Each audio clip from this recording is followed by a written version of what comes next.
तो hello guys केमी अच्छा जय जगन्नाथ। तो आज 30 डे चैलेंज आम कम्प्लीट होती बहुत खुशी।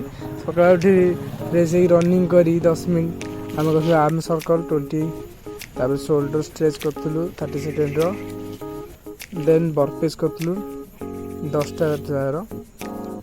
स्टैगरेड पुशअप करूँ 16 देखेदेवी आपन को स्टैगरेड पुशअप केमती हुए। प्रथम स्टार्ट गोटे हैंड रखे गोटे आगू को पुशअप पुणी पछ हैंड को आगू रखे देन पछ हैंड को टच पछरे एम कर 6 टाइम हो स्टैगरेड पुशअप ट्राइसेप आटा ये चेस्ट देन हिंदू पुशअप आमर आसो जो टोटाली बॉडी वर्क हम फुल कंप्लीट वीडियो अच्छे ये chest workout then pushup and rotation 12टा रैप थिला।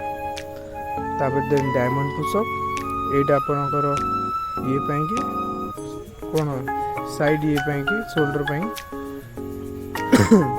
तापर आम बॉक्स पुशअप थिला जोटा कि चेस्ट को डायरेक्ट ये हिट करियो। Then full repeat Hindu pushup थिला 12टा रैप्स थरे से 16 होता है रिपीट थिला 12टा रैप्स।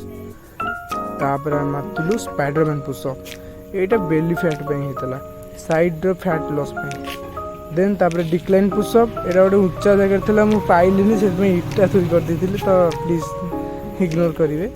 देन बर्पिस पुशअप 10 जो स्टार्टिंग में मार्लु तापर कोब्रा स्टेज में आम वीडियोटा शेष करूँ। तो भाई मैंने 30 डे चैलेंज कराला तो विश्वास आशा करूँ कि आप बहुत भल पाइबे। टाटा।